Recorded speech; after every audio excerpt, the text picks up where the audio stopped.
work here. No questions first. I'll be here as long as you need to. Whoa. I want to deal with two separate things, ma'am. Hey. Oh, sorry. You got to be the director here too. I want to deal with two very separate issues. One's the weaponization of government and lawfare. The other is I'll work through the EU deal today, which is just absolutely epic. And what I like to do is just talk about this lawfare issue, take a few questions, and then go to the other one. So if you can, try not, don't interrupt me. I'm here to serve. Okay. Let me get through what I want to say and take your questions. So let's proceed that way. Dr. Navarro, See, aren't you listening, sir? Oh, don't do that again, okay? Okay? Who are you from? Where are you from? Gateway Bucket. All right, well, I love those guys. They're my favorites, but just be cool.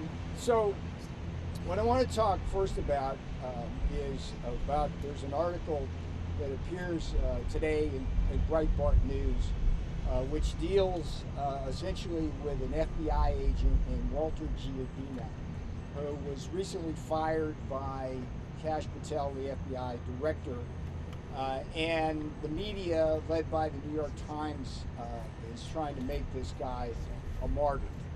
And this is the same guy that put me in handcuffs, put me in leg irons, and led a totally unnecessary arrest with armed FBI agents at Reagan Airport.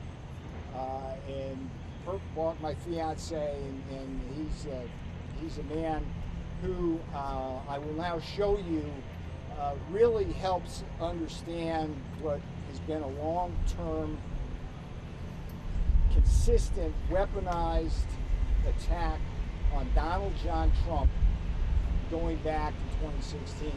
So I want to walk you through the arc of that. We start with the Steele dossier. Christopher Steele writes this thing paid for by Hillary Clinton. It was always a propaganda piece, and it became the catalyst for the Russia hoax, Crossfire Hurricane. And the first thing that Giardina did was, and this is all alleged by whistleblowers, everything I'm telling you is from whistleblowers that were reported through, and thank you, Senator Chuck Grassley, for getting this information out. He's doing a wonderful job on this. Giardina was one of the FBI agents who blessed the Steele dossier, who basically vouched for its authenticity and therefore set Crossfire Hurricane on its way. That was a complete hoax that cost tremendous amounts of political capital, harmed the president, and was just wrong. Now, at the same time, there was a separate operation going on, and it was called, I'll call it the Egyptian hoax. It was codenamed Crimson River, and they later renamed it Red Masari. It was an allegation that the Egyptian government had given $10 million to the Trump campaign. It was total BS, just nothing there. Again, Giardina played a central role in propagating that and then using that to do these investigations, do the leaks, do the smear tactics on Donald Trump. Now, Crossfire Hurricane allowed Giardina then to move into the Mueller investigation. And he served there throughout the investigation. One of the things that the whistleblowers point out is that Giardina's laptop mysteriously got totally wiped clean. So all the data on there was now unavailable to you as journalists. The whistleblowers point out that there were more than one person on the Mueller report team that used a technique where they put their password in a number of times in their cell phones and it wiped all the data clean. So it seemed to be the culture of the Mueller report, and if in fact it's true that Giardina actually did that on purpose, that's a felony. That alone would put him in jail. Now, you think I'd be done, but no, I got a lot more to go with this guy. There was a thing called the Emoluments Clause. It's a clause in the Constitution that says that people like presidents and government officials can't take money from foreign governments or from state governments by getting favors, things like that. Okay, again, Giardina, according to whistleblowers, was at the very root of that, propelling that forward. It has been revealed as nothing more than a fishing expedition. It was like a license to hunt, phone records, and all sorts of other things. That guy was at the center of that. And then, in my view, some of the worst damage he did, not just to the president, but to a lot of people I consider my friends, is something called Operation Arctic Frost.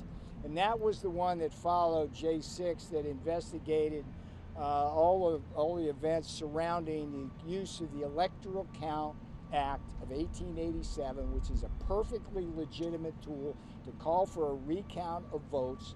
Giardina used that, and it led to attacks on people like Jeff Clark, John Eastman, both of whom may lose their law license, spent millions of dollars on it. Jenna Ellis, Sidney Powell, Rudy Giuliani. Giardina was there as well. And in some sense, I buried the lead, because going back to Crossfire Hurricane, one of the big casualties there, and a great friend of mine and a patriot, was Mike Flynn. He was forced to resign because of that nonsense. And when we lost Mike Flynn early on in the administration, we wound up with John Bolton. How'd that work out? One of the most treacherous people that's ever been in that West Wing. So this is the guy, if you weave that through, it paints a picture of a sustained effort by people inside the FBI, inside the Justice Department, inside what we love to call the deep state, which is what it is, inside the rhino wing of the Republican Party, going after Donald Trump. So this guy, nobody should feel sorry for him. He's not a martyr. New York Times, you got to do a better job of doing your journalism. And he's the guy that put me in handcuffs, put me in leg irons. He's the guy that served me with my subpoena. He's the guy who testified at the grand jury. And there's allegations there that that testimony was not truthful. He's the guy that testified at my trial. And I hold this man responsible, and it's not about me. I hold him responsible for a lot of what has been done to really erode trust of the American people in our American justice system. That's the story of Walter Giardina.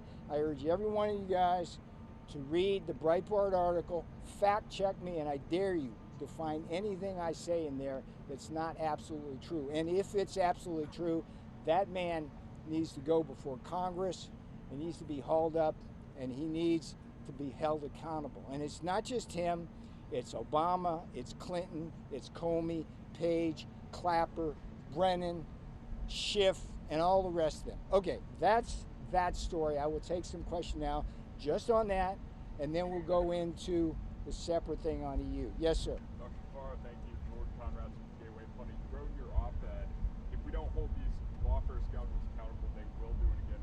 What kind of punishment do you think is appropriate for Giardina, Clinton, Comey, the rest of them? Well, remember, all of these things are allegations by whistleblowers inside the FBI or Justice Department, okay? I mean, that's damning in and of itself. But there's all sorts of things you could charge people like Giardina with. I mean, there is the conspiracy. Didn't they charge Donald Trump with conspiracy? I mean, that's their favorite go-to charge. I mean, think about that. He's involved in every single operation against the president. And every time they were either trying to stop him from getting elected in 2016, overthrow him when he was in office, or during the interregnum between 45 and 47, they were trying to stop him from viability in an election and putting him in prison. So he needs to be investigated, and there's a lot of people, I believe, look, I went to prison for defending the Constitution, and by the way, my case is still on appeal. Why is it on appeal?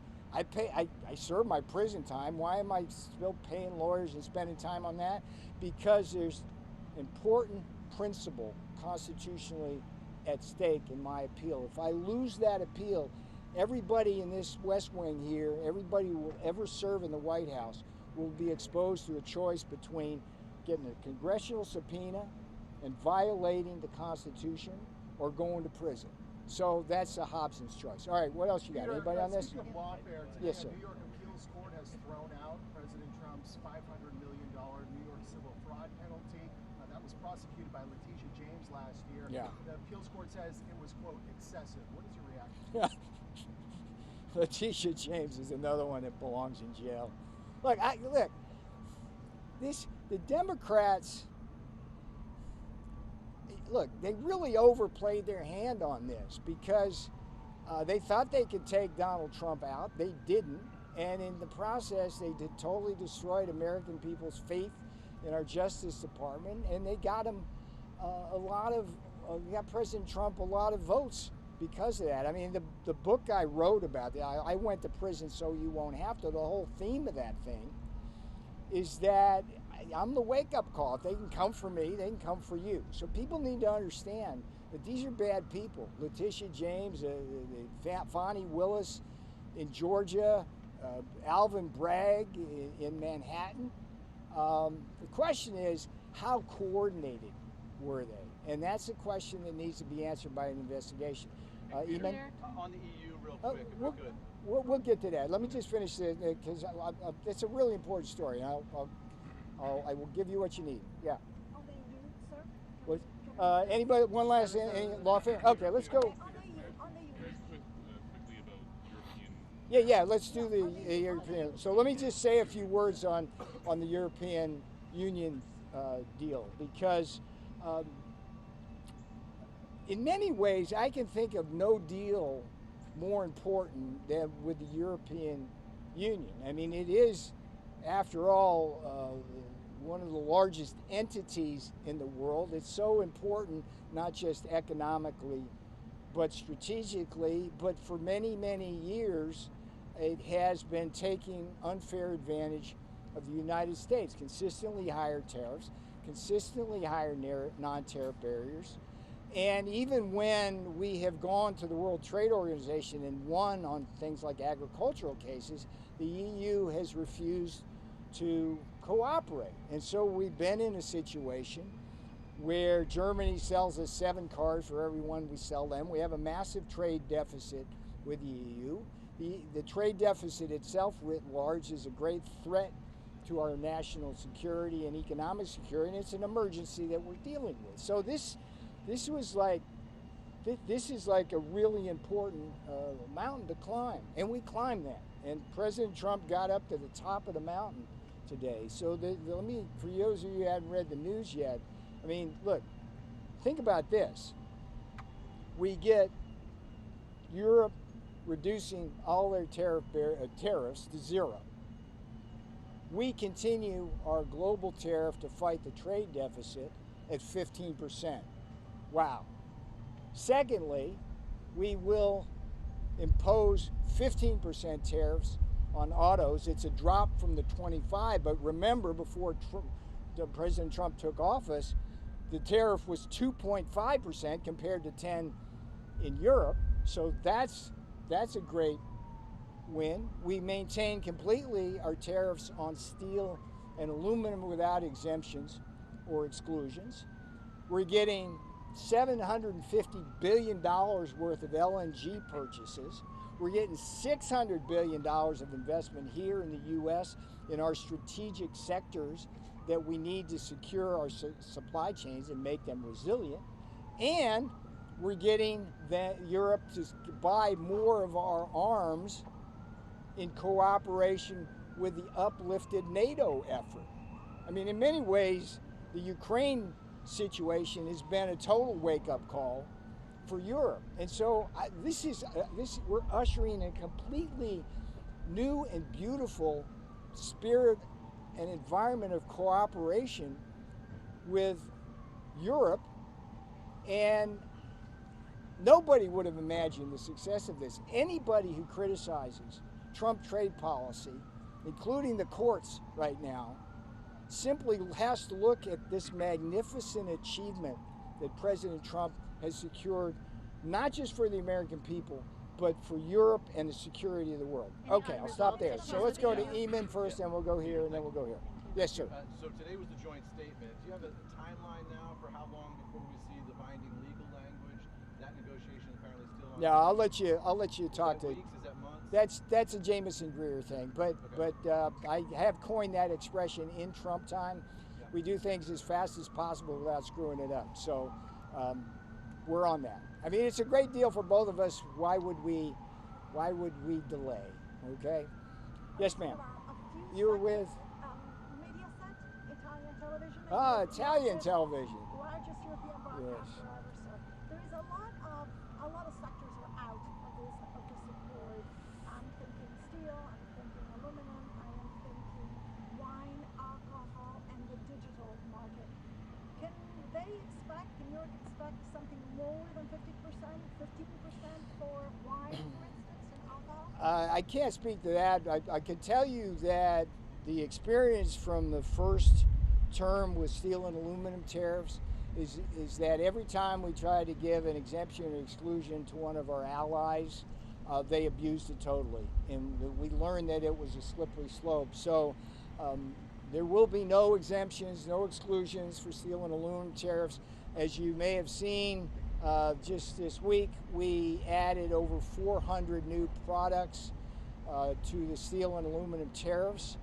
We did that because these tariffs, it's a strategic game on the part of people who try to export to us. What they do is they figure out ways to do it. So what they were doing was shifting downstream into these other products. So they're not gonna do that anymore. All right, yes, ma'am. I said I didn't have a comment on that. Any takeaway from the Fed minutes yesterday on the ongoing dispute over trade, the president's tariffs? The Fed is, the Federal Reserve is totally out of touch with reality. If you look at the global interest rate spread right now, we're at 4.25 in the interest rate, okay? Europe is more than 200 basis points lower than we are. Japan's 4 times lower. China's 3 times lower. Now, that dog won't hunt for the American people because it creates all sorts of problems here. Just the high interest rates alone are discouraging the mortgage and housing market and the purchase of new cars, and it's very costly because we have increased debt financing, because about 20 to 30% of our debt financing is just pure short-run debt. So that's no good, but there's also currency effects. When you have higher interest rates and they're lowering theirs, the dollar's higher, and that exacerbates the trade deficit we're trying to deal with. So if the Fed's looking at what's going on, we're seeing improvements in inflation. The tariffs are having zero impact on inflation like they did in the first term. And my fear with the Federal Reserve, it's just a partisan game going on. If you look at what you have there, you only have 2 Republicans nominees on there, soon to be a third with Stephen Mirren. But the other 5, it's like, and Jay Powell, he's a Republican, but he's so anti-Trump, it's unsettling. And I say that just so I fill that out a little bit. If you look at the arc of Powell's decisions, everything he's done since he got appointed has been against President Trump. When he was in with Biden and Yellen, he was doing things he shouldn't have done, lowering rates too early and causing inflation. So they got to get their act together. I hope they find some enlightenment in Jackson Hole, but I'm not betting my house on that. Okay, yeah, go here and then go here. Hang on. Go here, and then here. Yes. Try again. Are you saying that the EU could still win an exemption on wine? No, I'm not saying that at all. How sustainable are those secondary tariffs against India, and how important are those to hold Russia accountable? Well, let's talk about India. I would refer you to the piece I did in the Financial Times that appeared on Monday. And the Indian situation is very interesting. A lot of people don't know this. But prior to Russia's invasion of Ukraine in February of 22, India India bought virtually no Russian oil. Let me say it again. Prior to the invasion of Ukraine in February 2022, India bought virtually no Russian oil. I mean, it was like 1% of their needs.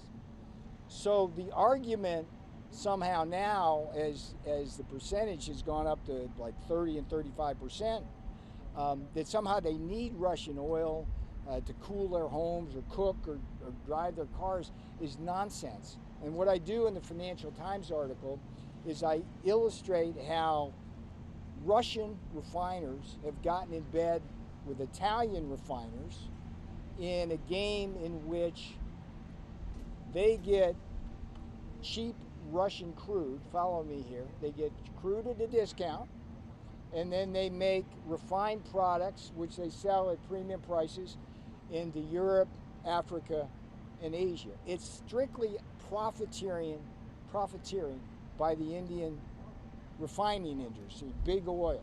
Now think about India when you think about the tariffs we're putting in place. 25% because they cheat us on trade, 25% because of the Russian oil. I ask you this, what is the net impact on the Americans because of our trade with India? Well, let's think about it. They have higher tariffs, there are Maharaja tariffs, higher non-tariff barriers. We run a massive trade deficit with them, so that hurts American workers, hurts American businesses. Then they use the money that they get from us when they sell us stuff to buy Russian oil, which then is processed by refiners and they make a bunch of money there. But then the Russians use the money to build more arms and kill Ukrainians, and so American taxpayers have to provide more aid, military style, to the Ukrainians. So that's insane. And President Trump sees that chessboard beautifully, and you guys need to write about that. That's what's going on there. And in many ways, the road to peace runs through New Delhi. And so that's the answer to that. Okay, who is next?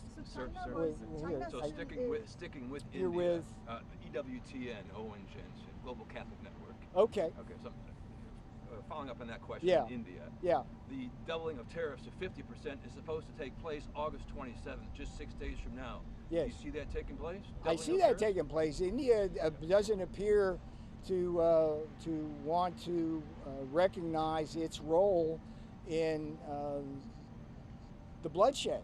It simply doesn't. It's cozying up to Xi Jinping. Is what it's doing. It's not And by the way, I wrote that article in the FT just to deal with the propaganda of the Indian government to make people want to feel sorry for them. Oh, they need the oil. They don't need the oil. It's a refining profiteering scheme. It's a laundromat for the Kremlin. That's the reality of that. So I love India. Look, Modi's a great leader, but please, India, look at what your role here is in the global economy and good here. It's like what you're doing right now is not creating peace, it's perpetuating the war. I'm going to take two more and then I got stuff to do. Let's go here, hang on, here, and then please let me move on. I've given you generous amounts of time. Yes, ma'am. So have the trade talks between US and India been cancelled that was slated for later this month? I have no visibility on that. You have to talk to the USTR about that. And China still continues to be the number one exporter of crude oil from Russia. Why have they been? We have 50%. We have 50% tariffs on China already. So. Right, but they have yes, been ma'am. given a secondary yes, ma'am. tariff. Yes, ma'am. You alluded to Chairman Powell giving a big speech tomorrow in Jackson Hole. Yeah, who are you with? Just so I know. Betsy Klein with CNN. CNN, okay. What is the White House hoping to hear from that speech tomorrow? Hope is not a strategy, okay? We don't hope anything with Jay Powell. He's a lost cause. But I've said repeatedly that the best thing that can happen is that the other members of the Board of Governors get get religion on this. I said that before the last meeting, and sure enough, 2 of them dissented for the first time since the 1990s. We'll get Steve Mirren in there. He'll be a strong voice. And look, we got to stop this partisan crap, okay? This is about America. This is about the American people. It's about workers. It's about business people. It's just, we got to do that. And whether it's the lawfare aspects of this, where we're partisan, just destroying our justice system to try to put people in jail or out of power, or whether it's this crap, we got to stop doing that. Okay, thank you for your patience. I got to go now. And I'll be right with. I'll be back. Thank you. Peter.